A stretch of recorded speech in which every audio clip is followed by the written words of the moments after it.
when we work in a lot of times when we work in higher education, we don't have chances to get together and connect and share ideas, right? And so this is such a great opportunity, especially saving a lot of money for the district because we don't have to, get on a flight or do any of the other stuff, right? So definitely such a cool idea. So anyways, happy Cinco de Mayo for those who are celebrating this day. So besides that, let's jump right into our presentation. So let me share my screen with you because I know we have a very short amount of time and I'm going to share my screen here.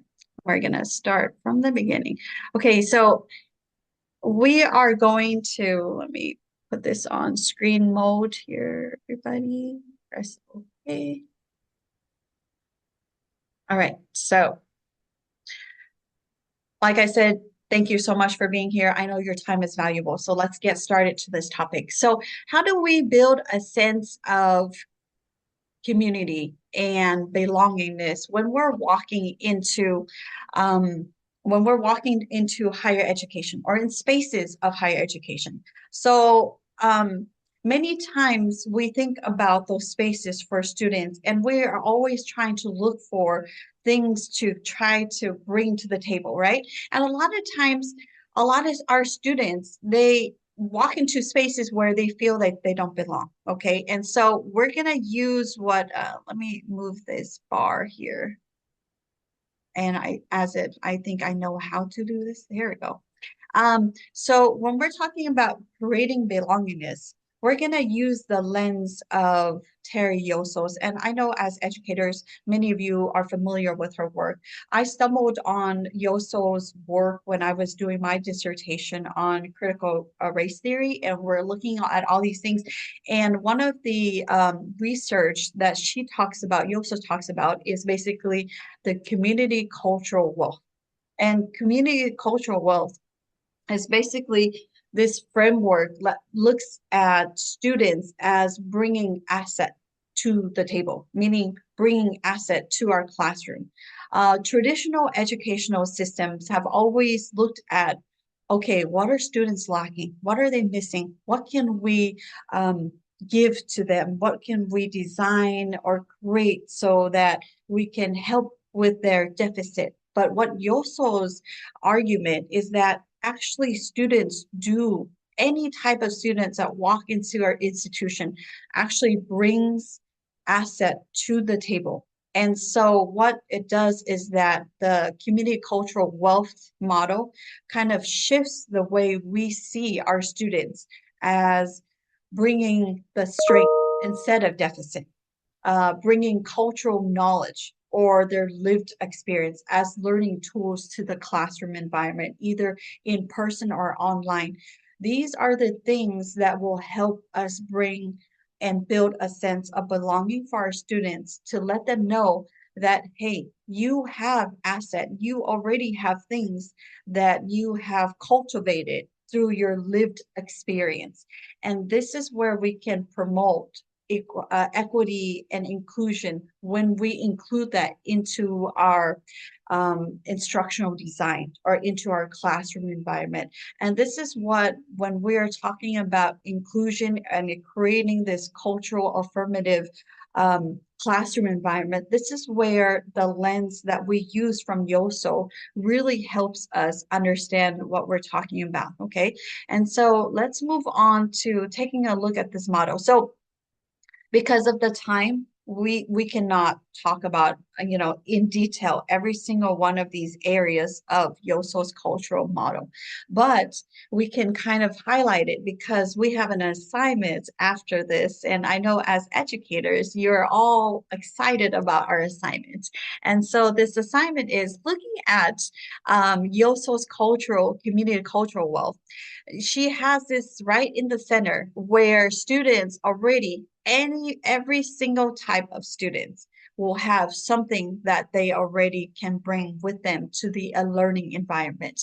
So if you look at the center tier, it talks about community cultural wealth, right? So it's any student centered, that already has with them that they can bring to the learning experience in our institution.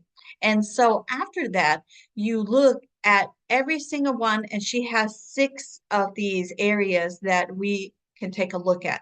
So, for example, some students might bring the familia capital, meaning that they already have some sort of cultural development from their family, meaning that their family has supported them either through, encouraging them to go to school, or maybe, even if their parents have a fourth grade education, is supportive of them cooking meals, knowing that, they have this support system. So they bring that to the learning environment. Or maybe some students may bring or have already aspirational capital. This means they bring their hopes and dreams to our institution when they walk into our institution, right?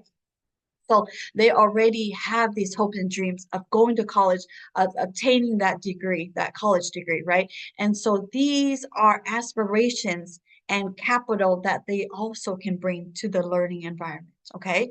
And then we can talk about linguistic capital. These are students that already come bringing asset of maybe they speak another language, or maybe they have dealt with different intercultural environments where they have friends from a different culture that they have already interacted with ever since from K to 12 system. These are the wealth that Yosso's arguing about, is that students already bring with them that we can use to our advantage in the classroom setting to create more of an inclusive environment. So know that students are already sharing with in the learning environment. Okay. The next one we're going to talk about is the resistant capital. This is basically understanding that students know that there are some areas of equity, maybe in the community, maybe in their own community where they live. They've noticed, hey, in my city, I have less, healthcare, healthcare centers that I can go through compared to another city that have access to, in every other corner may have, a hospital or maybe an urgent care that is readily available to help when they have a medical need. So this is basically students already come bringing that type of knowledge to the learning environment, understanding that there are still inequities in areas in their lives that they have noticed. Okay, so that's resistant capital. Next one is navigation capital. This one Yoso argues is that basically learning, some students already bring this wealth of learning how to navigate maneuvering institution, understanding, dealing with the ability to understand spaces that they may not belong, but they know how to navigate, right? They know how to assimilate to the more dominant culture. And so this is another wealth that some students can bring to the table. The last one we're going to talk is the social capital. Social capital, with what Yoso argues, is that it talks about basically the networks that students already talk about in terms of providing resources or support. Like students know how to go out to certain areas to find support. Like, for example, if they needed help with, an essay, they don't have to go to ChatGPT or go to AI. And this is, they have already built with them. Many of us in higher education, we know that, we didn't grow up with AI. AI is a new thing. And so many times we have to turn to the tutoring center, or we have to turn to the learning center and say, I need help. And so these students already bring to the table, like understanding how to navigate, but understanding that the social capital that they bring, that there are sources, community sources and resources out there to help support their learning environment. So based on these six different areas that Yoso talks about in her community cultural wealth model, it really brings to the table of how we see our students and how we can use their asset, this capital that they already have, to the learning environment. So to understand that, I'm going to show you on this next slide is an example of my school's district, okay, using about 40 students, looking at the population using Santa Ana's college population. I'm going to show you the details of based on our percentage. So if you look at who our students are, I want you to look at your own institution. Look at the data, the representative of your class roster, but also as your college as a whole. Who are your students? Who are you serving? Okay, so at Santa Ana, the biggest portion of our students are students that identify as Latino, Latinx, Hispanics. Um, that's our biggest population. However, all these other population of students are who we serve. And so when you're building your instructional design, your classroom, your discussion posts on in the classroom, I want you to look at these lens in who are your students, and then who are you representing, and then you're going to learn about your students before you design. And it doesn't start on the first day of class. It starts before that.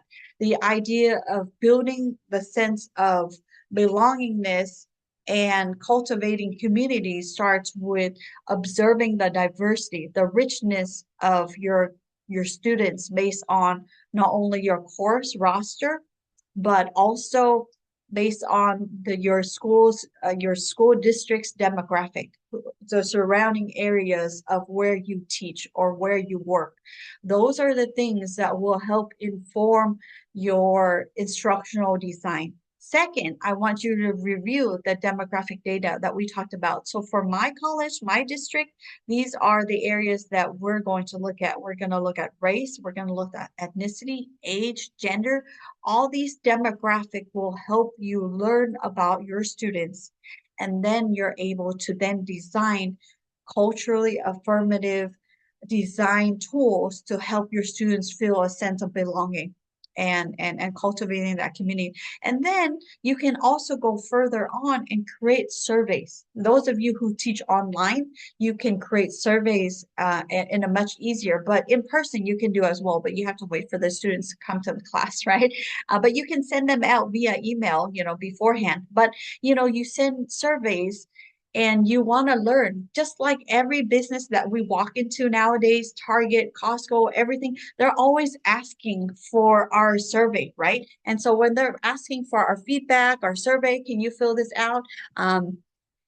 It's basically what it is, prior learning. So you're going to ask your students the same thing, what it is, what kind of learning can they bring to the table, what kind of life experience do they have, what kind of work experience do they work with, at their parents' shop, do they work at a taqueria that their parents owns, right? So again, you're asking all these things for your students so that you can create. And then when you create and design, you're going to go through your courses and you're going to look at your readings, your lectures, your assignments, and you make sure that you have voices, varying voices and representation.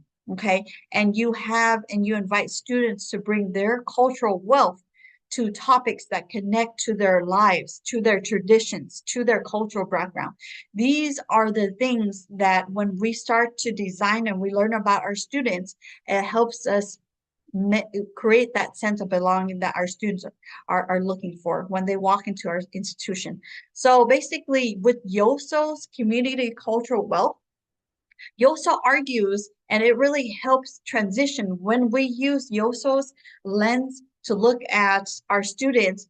We help our students connect to their everyday experience when they're able to connect their lived experience to actual career skills that once they get that degree that they're in our institution. Many students, first generations, multilingual, marginalized students, these are students that they don't realize that they already have these cultural wealth that they can bring to the learning environment, and they can also bring that and transition that over to their careers when they start to work in an environment. And so it's our job as higher educational staff and personnel is to help them develop those skills when they're ready to enter the workforce. Okay. So now, after listening to a really short, brief understanding of what cultural wealth is, I'm going to stop sharing my screen here. And wait, before I'm going to put everyone in breakout rooms, right? Breakout sessions. So the goal before we do that is that we all have, your group has 15 minutes. Okay. In your group, you're going to come up with a um, instructional design, be it a discussion post or whatever subject that you teach, whatever lesson that it is. In your group, I want you to pick one topic. Okay, it could be biology, it could be anthropology, whatever topic that your group decides and say, hey, let's go with this lesson. I want you to then in your group decide what lesson it is. Just describe real quickly. Maybe it's a discussion post about how to introduce yourself to the class, right? And so basically, after you create that lesson, you're going to use the prompt and you're going to redesign one of the lessons to make sure that you include at least two areas of what Yosso, remember Yosso has 6 areas of the community cultural wealth that we talked about. I want you to pick 2 areas. It could be familia wealth or it could be social wealth, whatever it is. And I want you to add how you would change that current lesson that you have in your group, how you would add these 2 cultural wealth into that lesson. Be it maybe students can use their language skills, or maybe they can use maybe family or community cultural wealth that they can include into that setting or their lived experience. Okay, whatever it is, okay, you're going to redesign that lesson at the end of this prompt. Okay, is there any questions? You guys got 15 minutes. Okay, I'm going to stop sharing. Is there any questions? I'm gonna share my screen and I'm gonna keep the post the instructional design there in your group session. But is there any questions that you have before I start putting you guys into breakout rooms? Questions at all? Dr. Andrina, is there any questions in the chat? No questions in the chat. So we can Oh, put people, we have about 30 people. So how many breakout rooms do you want to do? um, group of maybe 3 or 4. So I'm thinking my major's not math. No. So you said 30, right? Mm-hmm. So about, let's see, uh, t- t- t- about 15 breakout rooms. Okay. Okay. Well, Um, if we do 10, that'd be like 3 or so. yeah, you said oh, okay, okay.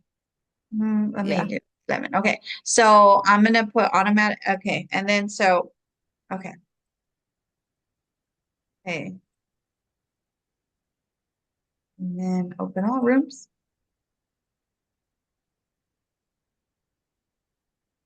And then options. Thank you so much for this. You're welcome. Yeah. Now, I'm gonna do the screen share.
Okay. All right. Hi, everybody. Is everybody back?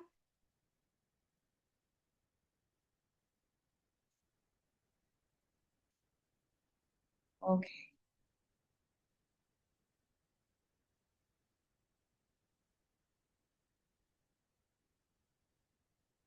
Okay, so this is the part, it seems like we're all, most of us are back. Okay, so this is the part where we get to share out.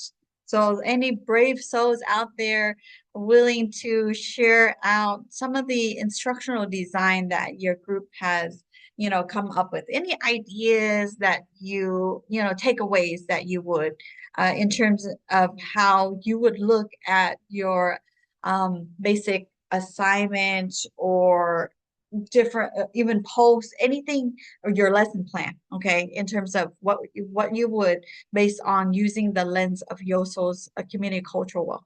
Anybody, any brave soul who would like to share with the session?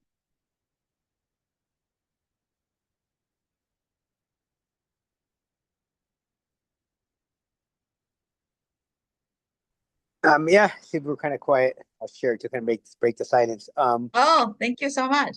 We had a biology, social justice, and then myself, an ESL instructor, and we just brainstormed um, different ideas. For example, the last one we were talking about was how to add cultural capital awareness to maybe a lesson on DNA replication, Mm-hmm. and we could just begin by asking their general knowledge and what they know from life. And so in that sense, Mm. we're kind of bringing in their I guess I could bring it to culture. It could kind of many different aspects, but that's kind of one thing we talked about. Okay. Yeah, that really is, what you talked about, the subject, biology, and really trying to bring that back to, tell me about life. What did you experience, right? And so it really gets the student to put the learning into their hands to bring some of the wealth that they already have obtained and to bring that to that learning vibe. And that's really, even though it sounds very simple, it's very powerful. Thank you so much for sharing. Anybody else like to share?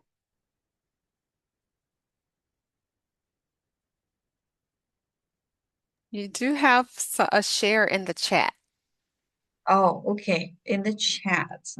I'm gonna take a look at in the chat. We have, um, in the chat, there is, let me read out. I shared how I created assignments to allow students to relate the class concept to their own experience. Okay, yeah. Thanks, Melissa. Yeah, so in terms of creating that assignment, right, you're going to have students sort of create that concept based on their own experience. And again, as though it sounds very simple, but it's very powerful. So, as we talk about this session and understanding these concepts, it doesn't have to be like you don't have to redesign your whole, class lesson or modules or anything. I just want you to take a look at any part of your assignment where you can actually include or redesign it in a way that students feel that they're being seen, they're being heard. And that's where you start to create that sense of belongingness when we start to build, because the whole idea is that community cultural wealth reminds us what? That every student has valuable strengths that they bring to the learning environment, that their culture and their experience matters, and that we as educators in the higher institutions of where we work and we teach is that education should be uplifting. Okay, it doesn't overlook any deficit, right? You speak another language, that's a plus. When I was translating to my mother, when I was, because my parents never spoke English, they don't know how because they were refugees from Vietnam at a 10-year-old, I'm always like saying, I told Dr. Adrina is that how come my mom cannot speak, how come she doesn't speak English, right? I always thought that was a deficit, but now you realize using Yosso's lens is actually not a deficit. It's actually a plus, as an asset, right? Because now you speak another language, you can navigate certain spaces of different cultural settings. And so education should be uplifting and not overlooked. So our final thought I want to leave you with is that we as educators, we are here to help students understand their value. And that's where we build that sense of belonging and community, is that when we show them that they have these strengths, that they have the cultural wealth that they already bring to the table, they can then feel that they belong into those spaces where they didn't feel that they belonged before, right? We empower them to become successful based on how we present the materials, based on how we interact with our students. Okay. And so I want you to remember some of the areas that we talked about and how you can make a difference in creating a sense of belonging with our students is when you use their asset, their cultural wealth that they already have with them to the table, to the learning environment. Um, any final thoughts at all? I know that we're gonna be, running out of time soon. Okay, so anybody who would like to join me further on this conversation in how to understand more of how we can engage and create more of that Yoso's perspective in our learning environment, in our instructional design tools, please, don't hesitate. Send me an email. We can connect. We can even, present next time in another subject that you're interested. We can do co-design so that, I'm not always hassling Dr. Andrea with that. Dr. A. Dr. AC. Yeah, Make it but easy. yeah, so Okay, well, thank real yeah. quick, in our group, if I hope I remember the names right. Sharon teaches nutrition, and so she thought she could enhance cultural learning and the things you talked about by customizing the nutrition selections culturally, so to speak. Hmm, Yeah, okay. did I say that right, Sharon? Did I remember your name correctly? I hope. And then the other person, Aaron, in our group, teaches English, but I guess there's a lot of flexibility in the English class. So he was thinking that, if I heard you right, that he could have them write more culturally specific essays, Hmm. since there's flexibility in Mhm. his way he does things, and as long as they follow the English syntax. Oh, okay. Yeah. And then for my part, computer literacy can have them. I think I mentioned this in the previous group. Uh, Part of it is to have them develop a presentation on music. They can choose anything they want, any type of music they want. The important thing is to go to the internet. Don't spend a lot of time on doing research. Just go to the internet, get the images, get the content, and get it into a PowerPoint presentation. The emphasis is on that part, doing the technical part. Get it in there, organize it, use the tools to organize it, present it, try to make it look a little good, and then present it, or at least prepare it to look good. And so that part I can, yeah, well, I have been doing it, but anyway, could fine tune it with some of the ideas that you have presented today. Right. James, thank you so much for sharing. Thank you for sharing all in your group and what you guys are doing. And again, what James was sharing that I want everyone to remember is that these are simple tools that you can do, right? You can look at just part of your instructional design and change it in a way that makes it more accessible for all students. And Yes, we have we're out of time, but we'll take one more question from one more. Jermit.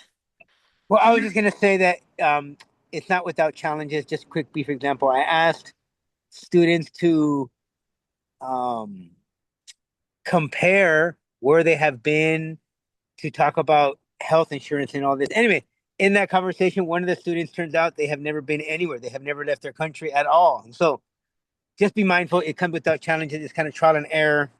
But do be mindful. Another gal said in our group, tell us about your hometown. Do you want to talk about hometown or just where you call home? Leave it more open instead of like pinpointed because there may not be a hometown. So anyway, just small challenges that we have to be. Yeah. And what this cultural wealth model helps us do is that If the students can't identify with that cultural wealth, then they can maybe look at social capital, or maybe they can look at familiar capital where they have support from their family. So that's why it's so appealing, is that any student can identify on this model, right? So, but thank you so much for that, German. Dr. A, you Thank want to? you. Yes, thank you, Dr. Emily. We're going to close out. Thank you for sharing your expertise with us while everybody was in the breakout room. Of course, we are talking about how much we really value Yasso's model as a framework. So thank you for bringing that to us. And so we ran out of time for the Q&A, but everybody, if you got Dr. Emily's email address, I'm sure she's happy to follow up with you by email. We can drop that in the chat one more time. And you're welcome to stay in this room. We have our next session starting at 2 p.m. Okay, can I And quickly add a correction? I think the person I was with was Sandra. oh, Sandra, okay, not Sharon. Correct? Sandra. Sandra? Yes. Anyway, just I just wanted to be respectful and Mhm. correct Thank that you for that, since I James. don't see a Sharon on the screen. Right. Yeah. Thank you for that. We appreciate this because this is going on our YouTube channel, so we want everything accurate for posterity's sake. Okay, You. yes. Yes. So the next session is at 2 o'clock, Converging Process-Based Learning and Student Engagement in the LibreVerse ecosystem with the Forge and discuss it. And with that, I will stop the recording and hopefully see a few of you in our next session. Thank you. Thank you, Dr. A. Thank you, everybody.